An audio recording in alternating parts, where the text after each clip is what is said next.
या वणीगडाची शान आई तुझ देऊल प्रमोद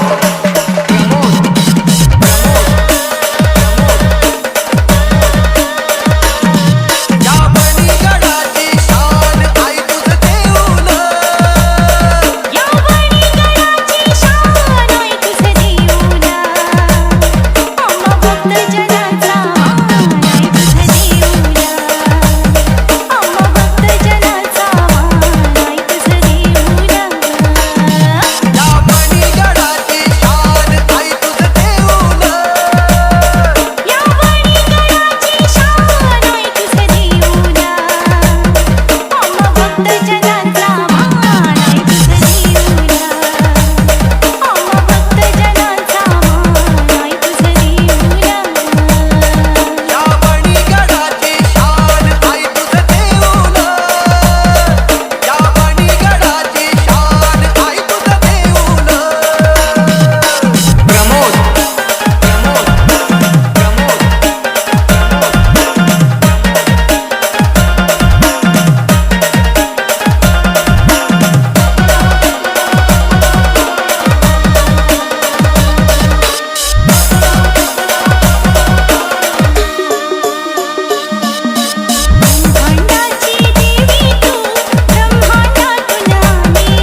प्रमोद प्रमोद प्रमोद या वणीगडाची शान आई तुझ देऊल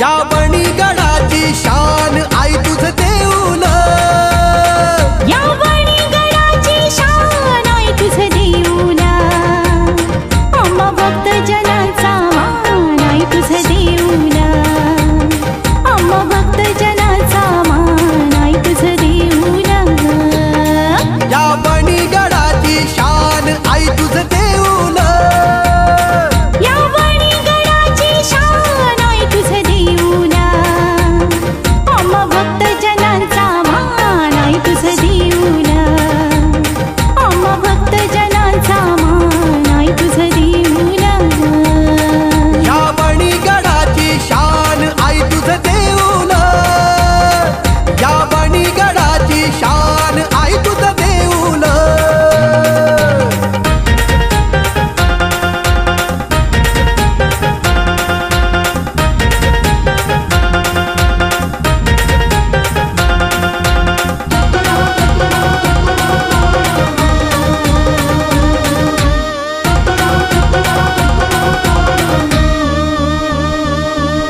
ब्रह्मांडाची देवी तू ब्रह्मांडातून आली भक्त जनांचा उद्धार कराया देवी निघाली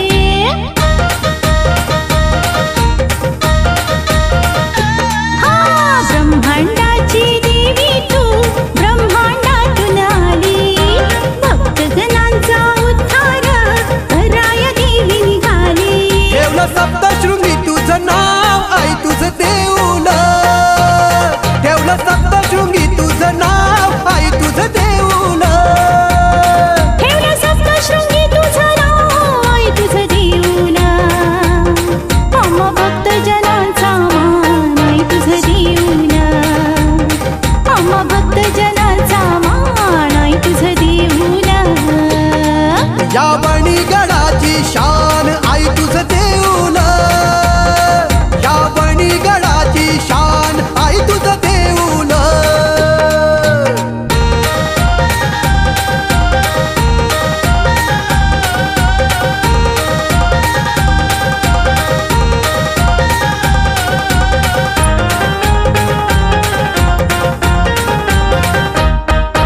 गरीब असो वा श्रीमंत येतो तुला ग शरण दुःखी असो का संकटी सांगे तुला गारान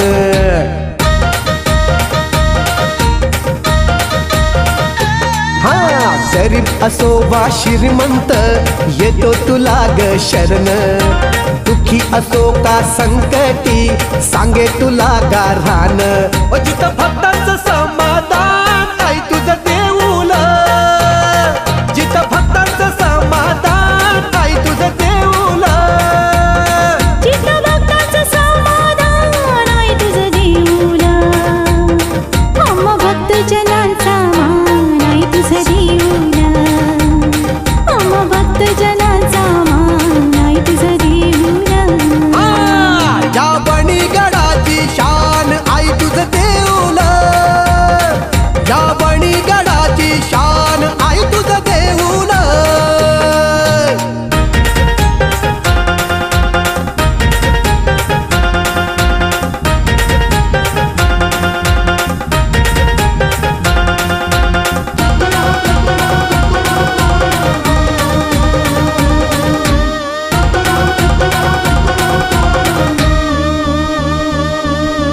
महालक्ष्मी ग बहीण तुझी कृपा करी मायेची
संकट जाई ग हरुणी तुझ्याच कृपेमुळे नाद झंकार तू सारा संसार तू नाद झंकार तू सारा संसार तू तुझ्या पायाशी आम्हा राहू दे आई जगदंबे आई जगदंबे आई जगदंबे आई जगदंबे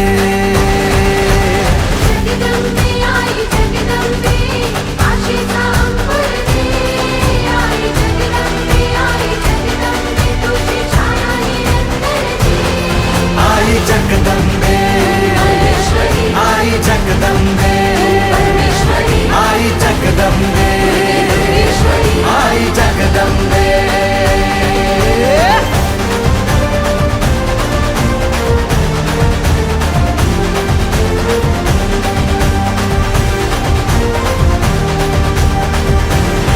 घाट घालू किती वाट पाहू किती लाट मायेची होऊ नये कणा कणात तू मना मनात तू जीवाशी वात तू अंबे धावा ऐकून भक्ताचा आई हाकेला धावू नये ओढ साठली डोळ्यात मन भेटीला तू रहे तुला पाहू किती गुण गाऊ किती तुला पाहू किती गुण गाऊ किती तुझ्या पायाशी आम्हा राहू दे आई जगदंबे आई जगदंबे आई जगदंबे आई जगदंबे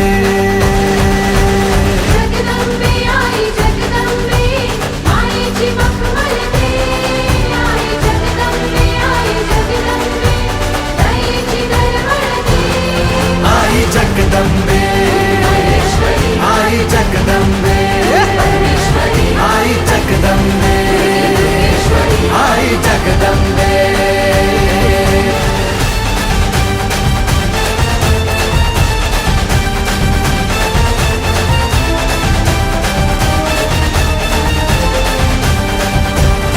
बात बनवा करी आग नजरेतली महाकालीचे रूप निळे दिव्य रूपे तुझी दंगदाही दिशा तुझ्या क्रोधाने दैत्य जळे देह होऊन गुल्लाल तुझ्या दारात सांडू दे साऱ्या जन्माची पुण्याई तुझ्या पायाशी मांडू दे कधी अंगार तू कधी शृंगार तू कधी अंगार तू कधी शृंगार तू तुझ्या पायाशी आम्हा राहू दे आई जगदंबे आई जगदंबे आई जगदंबे आई जगदंबे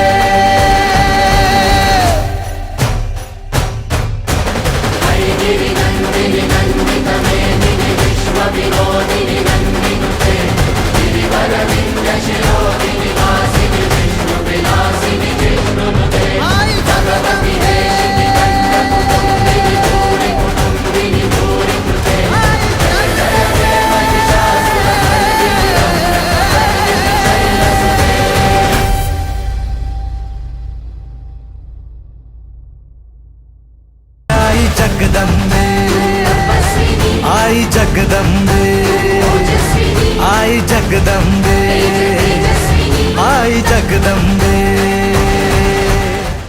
सारा संसार तू नाद झंकार तू सारा संसार तू तुझ्या पायाशी आम्हा राहू दे आई जगदंबे आई जगदंबे आई जगदंबे आई जगदंबे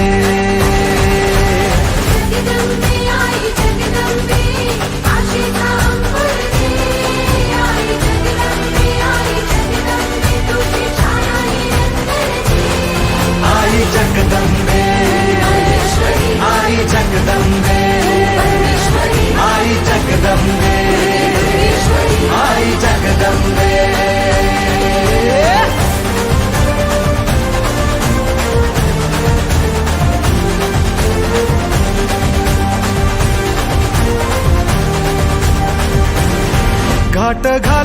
किती वाट पाहू किती लाट मायेची होऊ नये कणा कणात तू मना मनात तू जीवाशी वात तू अंबे धावा ऐकून भक्ताचा आई हाकेला धावून ये ओढ साठली डोळ्यात मन भेटीला तू रहे तुला पाहू किती गुण गाऊ किती तुला पाहू किती गुण गाऊ किती तुझ्या पायाशी आम्हा राहू दे आई जगदंबे आई जगदंबे आई जगदंबे आई जगदंबे जगदंबे आई जगदंबे मायेची मखमलते आई जगदंबे दयेची गळगळते आई जगदंबे आई जगदंबे आई जगदंबे आई जगदंबे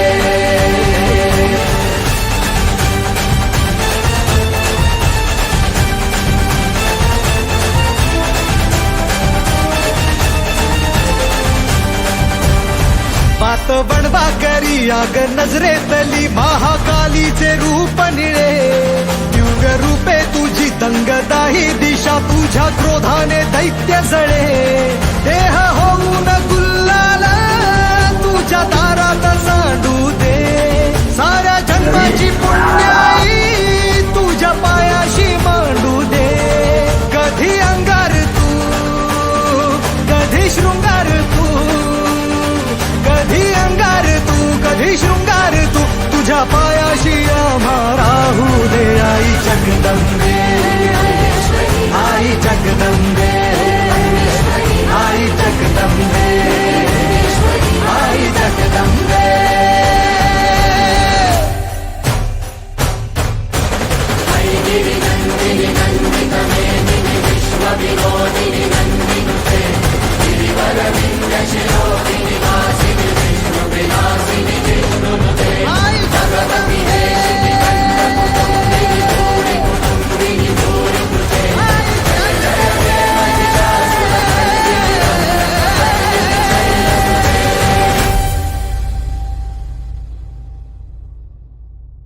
आई जगदंबे आई जगदंबे आई जगदंबे आई जगदंबे अंबे जगदंबे जगाची तू जननी आस तुझ्या दर्शनाची लागलिया नयनी आई मला गडावर यायचंय ग आई मला तुला बघायचंय ग आई मला गडावर यायचंय ग आई मला तुला बघायचंय ग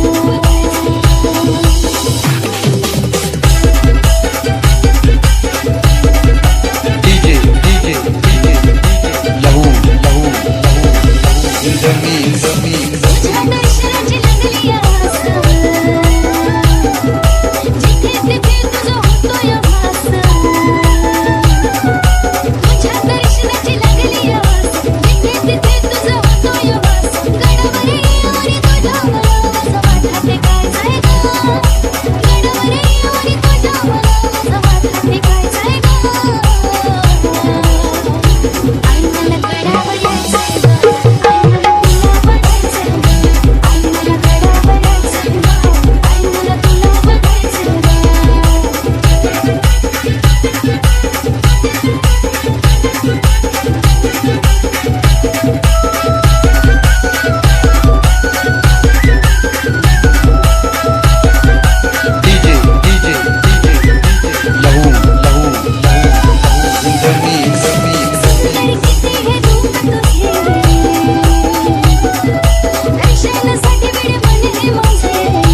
भागवतामध्ये 108 शक्तिपीठे सांगितलीत आदिमायेची आणि आपल्या महाराष्ट्रामध्ये 3.5 शक्तिपीठे आहेत आणि त्यापैकीच ही शक्तिपीठ आहे. तर आदिमाया शक्ती या ठिकाणी कशी आली आपण ते आधी पाहूया. हजारो वर्षापूर्वी महिषासूर नावाचा राक्षस होता, महाभयंकर राक्षस, आणि या राक्षसानं घोराची तपश्चर्या ब्रह्मदेवाची केली. राक्षस फार कठोर तपश्चर्या करायचे त्यावेळेस, आणि त्यावेळेला ब्रह्मदेव प्रसन्न झाले या महिषासुराला आणि त्यांनी वरदान दिलं महिषासुराला की हे महिषासुरा, तुला देव दानव मानव तुला कोणी मारू शकणार नाही. परंतु ब्रह्मदेवानं स्त्रीचं नाव घेतलं नव्हतं बघा. आणि असं वरदान मिळाल्यानंतर हा महिषासूर फार उन्मत्त झाला आणि त्यानं संपूर्ण पृथ्वी तलावरती हैदोस घातला. साधू संत ऋषी मुनी यांना त्रास द्यायला चालू केलं. साधू ऋषींनी केलेले यज्ञ मोडायला चालू केलं. हाहाकार माजला सगळीकडे. अहो त्यांनी स्वर्गावर आक्रमण केलं या महिषासुरानं. अहो देव देवतांना प्रश्न पडला, आता करायचं काय. साधू ऋषी मुनी सगळे देवांच्याकडे आले, देवा आम्हाला वाचवा. आणि त्यावेळेला सगळे देव मिळून बघा देवादिदेव महादेवांच्याकडे गेले की आम्हाला वाचवा, याच्यातून काहीतरी उपाय काढा. सगळ्या पृथ्वीवरती हाहाकार झालाय देवा. आणि त्यावेळेला देवादेव महादेव म्हणाले, मी तर या राक्षसांना मारू शकत नाही महिषासुराला, कारण त्याला ब्रह्मदेवानं वर दिलाय. परंतु याच्यावरती एक उपाय आहे. आणि त्यावेळेला महादेवांनी उपाय काढला बघा की माता पार्वतीचे अंश तयार करायला लागल आणि ही माता पार्वती अंशरूपी स्त्री या महिषासुराला मारेल. तसंच केलं. महादेवांनी माता पार्वतीचे एक अंश तयार केले आणि त्यावेळेस मार्कंड ऋषीने खूप मोठा यज्ञ केलता आणि त्या यज्ञाला सगळे देव आले बघा त्या ठिकाणी. त्यावेळेस त्या यज्ञामध्ये पार्वती रूपी जो अंश आहे या मुलीने उडी मारली त्या यज्ञामध्ये आणि उडी मारल्यानंतर चमत्कार झाला बांधवांनो. त्या यज्ञातून महाकाली एवढं मोठं रूप तयार झालं देवीचं की 18 भुज, जीभ बाहेर पडलेली, असं महाकाल एक रूप बाहेर आलं त्या ठिकाणी महाकालीचं. आणि रूप बाहेर आल्यानंतर एक पाय जरी पृथ्वीवर देवीने टाकला तर अखंड पृथ्वी हलायला लागली. देवीच्या श्वासानं पृथ्वीवरची झाडं पृथ्वी हलायला लागली. एवढं महाभयंकर रूप तयार झालं. त्यावेळेस सगळ्या देवांनी अधिमायाला बघा शस्त्र दिली. 18 हात होते देवीला. 18 हातामध्ये प्रत्येक देवांनी शस्त्र दिलं. भगवान श्रीकृष्णाने आपलं सुदर्शन चक्र दिलं. देवादिदेव महादेवांनी आपला त्रिशूल दिला. इंद्रानं खडक दिलं. ब्रह्मदेवानं आपलं कमंडूल दिलं. प्रत्येक देवानी शस्त्र दिली आणि हातामध्ये सगळी शस्त्र आल्यानंतर देवी युद्धासाठी सज्ज झाली बघा महिषासुरला मारायसाठी. आणि महिषासुरला आव्हान केलं युद्धासाठी. महिषासुर सुद्धा महाभयंकर आपली सेना घेऊन आला बघा आणि त्या ठिकाणाहून निघाल्यानंतर पुढे महाभयंकर युद्ध झालं. अधिमाया शक्तीनं महिषासुराची सेना संपूर्ण खलास करून टाकली, मारून टाकली सेना. आणि महिषासुराच्या पाठीमागं वाऱ्याच्या वेगानं देवी चालली होती. महिषासुर पुढे भयभीत होऊन पळत होता. आणि बांधवांनो, हा तो सप्तशृंगी गड आहे, त्याच्या पाठीमागं देवी होती आणि महिषासुर पुढे होता. ज्या वेळेला देवी महिषासुरला त्रिशूळ मारणार त्यावेळेस महिषासुर त्या पर्वताच्या पुढे निघून गेला. आणि त्यावेळेला देवीने जो त्रिशूल मारला पर्वताला त्या ठिकाणी बघा आजही भेग पडलेली आहे. मोठं बगदाड पडले पर्वताला. आज त्या ठिकाणी सप्तशृंगी गडावरती आपल्याला पाहायला आहे बघा. आणि पुढे नंतर आदिमायाने त्रिशूलाने महाभयंकर राक्षसाचा वध केला. मुंडकं उडवून टाकलं, त्याचं खलास झाला महिषासूर. आणि पुढे नंतर देवी विश्राम करण्यासाठी बघा या सप्तशृंगी गडावरती आली. बांधवांनो, अजून जर विचार करायचा म्हणलं तर या गडाला सप्तशृंगी का म्हटलं जातं बरं, हा सुद्धा विषय आपल्या डोळ्यासमोर राहतो. कारण या पर्वताला 7 शिखर आहेत म्हणून या गडाला सप्तशृंगी म्हटलं जातं. परंतु गड हा तयार झालाच कसा बरं? हा जो सह्याद्रीचा पर्वत आहे हा झाला कसा तयार, त्याची सुद्धा एक कहाणी आहे. पण ऐका, ज्या वेळेला रामायणाचं जे युद्ध राम रावण युद्ध चाललं होतं आणि या युद्धामध्ये लक्ष्मणाला बाण लागला रावणाच्या मुलाकडून आणि लक्ष्मण बेशुद्ध पडला. त्यावेळेला तिथून वैद्यानं सांगितलं की द्रोणागिरी पर्वतावरती संजीवनी बुटी आणि ती बुटी जाणली तर लक्ष्मण जिवंत होऊ शकतो. त्यावेळेला सर्व शक्तिमान हनुमंत यांनी जय श्रीराम करून उड्डाण केलं, ब्रह्मगिरी पर्वतावरती गेले. त्यावेळेस बघितलं सगळीकडं ती बुटी चमकत होती. हनुमंतांना समजानच कुठलं औषध घ्यायचं. त्यावेळेला हनुमंतांनी संपूर्ण पर्वत उचलून आणला बघा. आणि तो पर्वत उचलून आणताना जो काही भाग आहे तो त्या ठिकाणी खाली पडला आणि तो सह्याद्री पर्वत तयार झाला बघा. अशी कहाणी बांधवांनो, हजारो वर्षाचा पुरावा आहे या ठिकाणी. या विश्वाचे संत ज्ञानेश्वर माऊली आहेत, आई आहेत आपले त्या म्हणायचं, सगळ्यांची माऊली. आणि या ज्ञानेश्वर माऊलींचं कुलमाता सप्तशृंगी माता आहे बघा. आणि बांधवांनो, ज्ञानेश्वर माऊलींचे मोठे बंधू निवृत्तीनाथ या ठिकाणी मातेच्या दर्शनाला येत होते बघा. आणि मातेच्या आदेशानुसारच त्र्यंबकेश्वर या ठिकाणी समाधी घेतली निवृत्तीनाथांनी. अहो एवढंच नाही, नाथ संप्रदायाची कुलस्वामिनी सप्तशृंगी माता आहे. या ठिकाणी साबरी विद्येचे धडे साक्षात देवी मातेने दिलेत बघा मच्छिंद्रनाथांना. राम रावणाच्या युद्धाच्या अगोदर प्रभू श्रीरामचंद्र आणि माता सीता लक्ष्मण या ठिकाणी येऊन गेल्याचा पुरावा ग्रंथामध्ये आढळतो. इतका इतिहास आहे आपल्या सप्तशृंगी मातेला की या ठिकाणी असल्याचा पुरावा. आणि बांधवांनो, ही मूर्ती दिसली कुणाला प्रथम तर त्याची सुद्धा कहाणी. एक गवळ्याचा मुलगा असतो, गाई चारायला गेला आणि त्याला मधाचं पोळं दिसलं बघा. तो बघायला गेला, काठीनं डोसवलं तर त्या ठिकाणी सप्तशृंगी मातेची मूर्ती त्याला प्रथम दिसली. आणि त्या मूर्तीची जी स्थापना आहे ती मार्कंड ऋषींनी केली बघा. आणि तिथून पुढे नंतर मंदिर तयार झालं. अहो, ही मूर्ती स्वयंभू मूर्ती, 8 फूट उंच आहे मूर्ती, काळ्या पाषाणात, 18 भुजा, तेजस्वीवान मूर्ती. आणि बांधवांनो, जी गिरणा नदी आहे खाली, ही गिरणा नदी तयार कशी झाली असेल बरं तर ब्रह्मदेवाने जे कमंडल दिलं आहे त्या कमंडलातून सांडलेल्या पाण्यातून ती गिरणा नदी तयार झाली. आणि पुढे शिवतलाव, तीर्थ आहे शिवतीर्थ. आणि इथूनच प्रत्येक येणारा भाविक हातपाय धुवून देवीचं दर्शन घेण्यासाठी जातो. आणि मंदिराचा जो मूळ गाभारा आहे याला 3 द्वार आहेत बांधवांनो. एक शक्तिद्वार, सूर्यद्वार आणि चंद्रद्वार. आणि या दरवाजातून मातेचं दर्शन घेतलं जातं. आजही आपण मंदिराच्या बाहेर बघितलं तर या महिषासुराला मारलेलं म्हणजे म्हशीचं स्वरूप होतं, त्याचे या त्या ठिकाणी पितळी स्वरूपामध्ये रूप तयार केले त्याचं सुद्धा भक्त दर्शन घेतात. बांधवांनो, देवीचं माहेर हे खानदेश आहे आणि सासरवणी आहे अशी मान्यता आहे. अहो, असे म्हणतात की जेव्हा माहेरची लोक येतात तेव्हा देवीचं रूप हे अत्यंत खुललेलं असतं. आणि जेव्हा माहेरची लोक परतीच्या प्रवासाला निघतात तेव्हा आई रडकी होते बघा, रडलेलं स्वरूप दिसतं. अहो, नवरात्र उत्सवामध्ये फार मोठा उत्सव भरला जातो. या ठिकाणी 9 रूपामध्ये पूजा केली जाते आदिमाया शक्तीची. बांधवांनो, नवरात्र उत्सवामध्ये आपण कधीही देवीच्या दर्शनाला जा, कधी बी जा. जर आपली कुलमाता असेल तर अवश्य जा.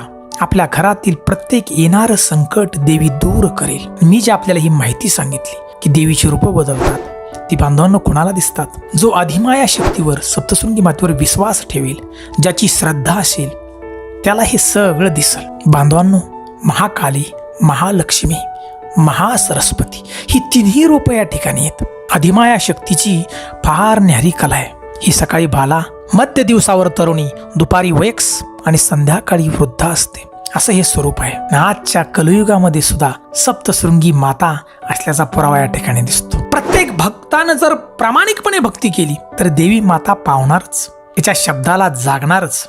म्हणून आपण अवश्य या ठिकाणी जा आणि सप्तशृंगी मातेचं दर्शन घ्या. बांधवांनो, ही माहिती जर आपल्याला आवडली असेल तर नक्की व्हिडिओ आपण शेअर करा. सप्तशृंगी मातेचा इतिहास 7 समुद्राच्या पलीकडे पोहोचवा. आमच्या व्हिडिओला लाईक करा. सबस्क्राईब केलं नसेल तर सबस्क्राईब करा. जगदंबे जगाची तू जननी, आस तुझ्या दर्शनाची लागलिया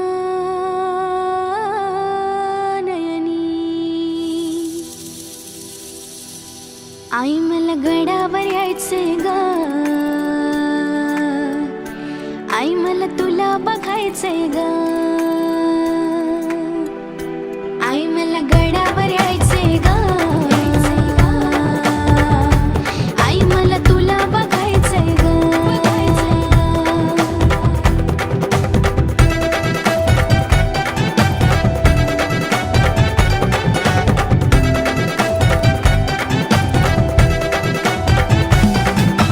तुझ्या दर्शनाची लागली आस,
मारीला महिषासूर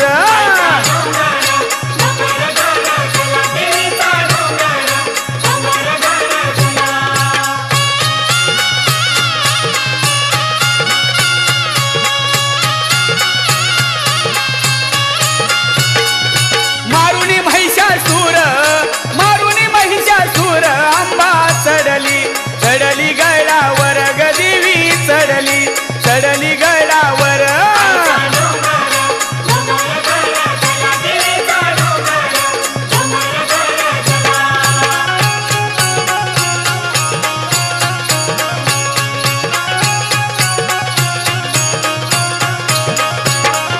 मुंबईची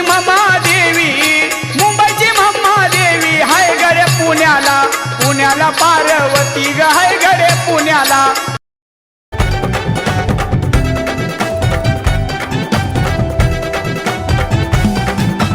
तुझ्या दर्शनाची लागली आस जिथे तिथे तुझं होतोय भास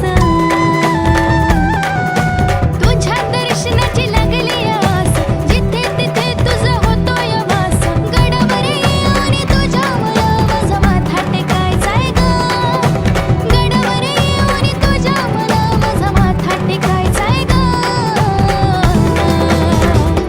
आई मला गडावर यायचंय ग आई मला तुला बघायचंय ग आई मला गडावर यायचंय ग आई मला तुला बघायचंय ग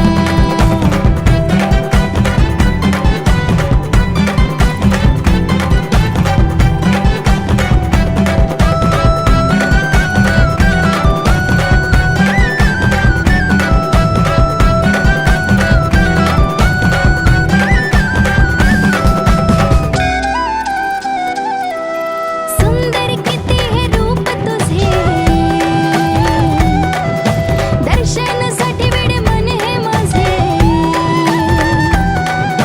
सुंदर किती हे रूप तुझे दर्शनासाठी वेडे मन हे माझे दर्शन घेऊन मला माझे जीवन सार्थक करायचे ग दर्शन घेऊन मला माझे जीवन सार्थक करायचे ग आई मला गडावर यायचंय ग आई मला तुला बघायचंय ग आई मला गडावर यायचंय ग आई मला तुला बघायचंय ग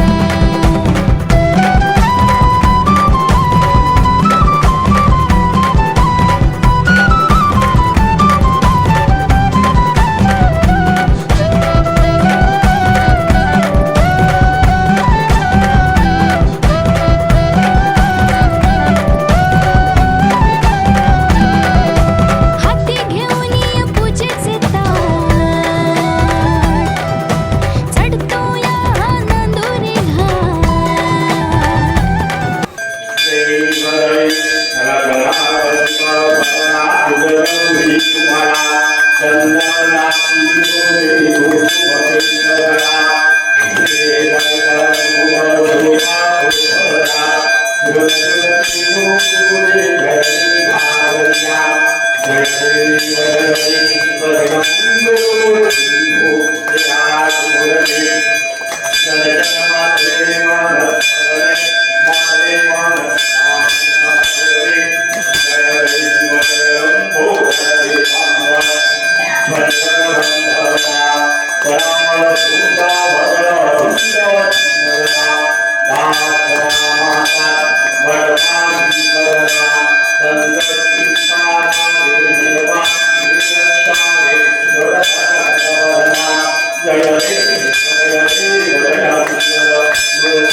Hare Jai